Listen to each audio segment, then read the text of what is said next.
Welcome back news team 14। चलिए देखते हैं राज्यों के फटाफट 20 खबरें। इससे पहले आप किस जिले से न्यूज देख रहे हैं हमें कमेंट बॉक्स में जरूर बताएं। साथ ही डेली अपडेट रहने के लिए चैनल को सब्सक्राइब कर बेल आइकन को दबाना बिल्कुल ना भूलें।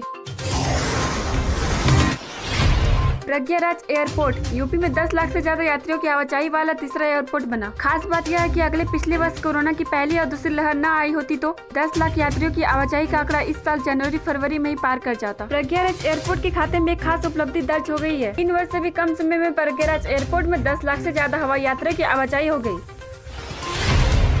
यूपी के महोबा पादरी गिरफ्तार, पैसों का लालच देकर धर्मांतरण करने का आरोप। उत्तर प्रदेश के महोबा जिले में एक पादरी पिछले 8 सालों से गरीबों को रुपए का लालच देकर धर्म परिवर्तन करने का आरोप लगा है। पुलिस ने आरोपी पादरी आशीष जॉन को गिरफ्तार करके जेल भेज दिया है। मध्य प्रदेश के कॉलेजों में छात्र पढ़ेंगे रामायण, बीए के सिलेबस में शामिल होगा राम सेतु। मध्य प्रदेश के कॉलेजों में अब छात्रों को रामायण और राम सेतु के बारे में पढ़ाया जाएगा। उच्च शिक्षा विभाग ने इसी सीतरन सत्र से सिलेबस में रामायण और राम सेतु को शामिल करने की तैयारी कर ली है।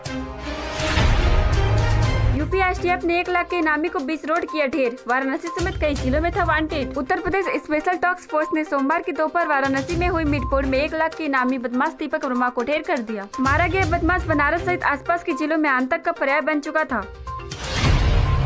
यूपी सरकार की कार्रवाई से खलबली, 6 अफसरों को सस्पेंड करने का आदेश। उत्तर प्रदेश राज्य भंडारा नगर निगम में साल 2018 में स्थायी कार्मिकों के विनय मितिकरण प्रक्रिया की जांच रिपोर्ट आने के बाद हड़कंप मचा है। तत्कालीन एमडी को निलंबित कराने के बाद इस प्रक्रिया में शामिल रहे निगम के 6 अन्य अफसरों को निलंबित करने का आदेश शासन ने दिया है।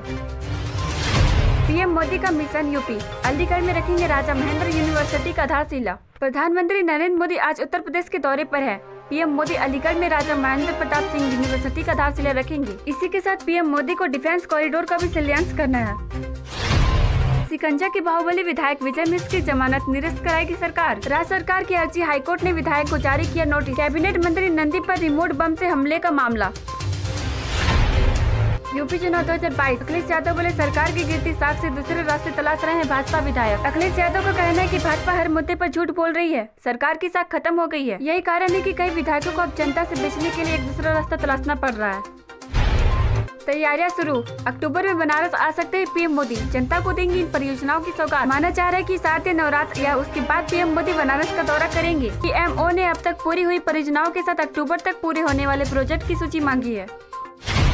2021 में ग्राम पंचायतों में होने वाली महिला मेड भर्ती में कौन नहीं कर सकेगा आवेदन, यहाँ पड़े पूरी जानकारी। उत्तर प्रदेश में पंचायत सहायक हम टाटा एंट्री ऑपरेटर भर्ती के बाद अब महिला मेड के पदों पर भर्ती की जा रही है। इन पदों में आवेदन करने वाले उम्मीदवारों का चयन मेरिट के आधार पर किया जाएगा। यूपी बोर्ड के अंक सुधार परीक्षा के लिए जिले में पहुंची कापियां। सचिव डॉक्टर दिव्यकांत शुक्ल ने सभी पदेन उप नियंत्रकों को पत्र लिखा है। जिन कमरे में उत्तर पुस्तिकाओं को संकलित करना है वहाँ दीमक एवं सीलन बचाव की पूरी व्यवस्था है। सुरक्षा के लिए सशस्त्र पुलिस बल की तैनाती सुनिश्चित की जाए। मीडिया कार्यशाला योगी 2022 में पूरे देश और विश्व की नजर रहेगी यूपी पर।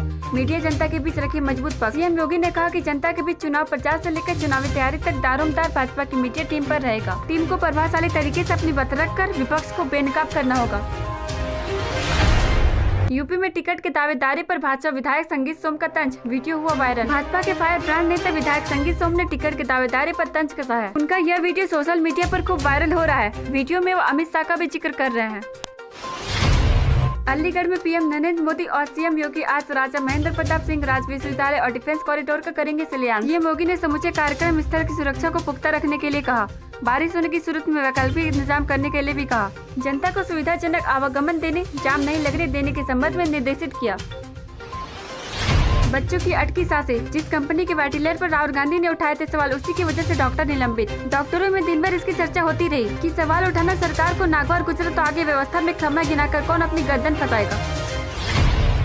यूपी प्रदेश में अब तक 16 लाख से ज्यादा लोग हुए कोविड संक्रमण मुक्त। 32 जिलों में एक भी सक्रिय मामला नहीं। यूपी के 32 जिलों में कोरोना का एक भी मरीज शेष नहीं है। वहीं प्रदेश में बीते 24 घंटों में 17,19,279 लोगों ने कोविड टीका कवर प्राप्त किया है।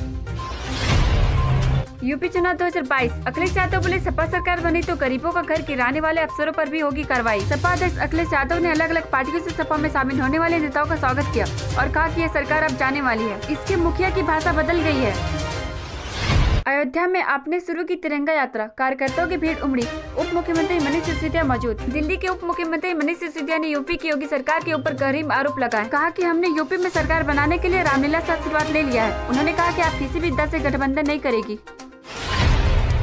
मेरठ में डेंगू के सक्रिय मरीज 50 पार, अस्पतालों में लंबी कतार, मच्छरों का लावा मिलने पर नो को नोटिस। मेरठ में डेंगू का कहर लगातार जारी है। शहर में डेंगू सक्रिय मरीजों की संख्या 50 के पार हो चुकी है। वहीं सैनिक विहार और सरस्वती विहार में मच्छरों का लावा मिलने पर स्वास्थ्य विभाग द्वारा 9 लोगों को नोटिस दिया गया है।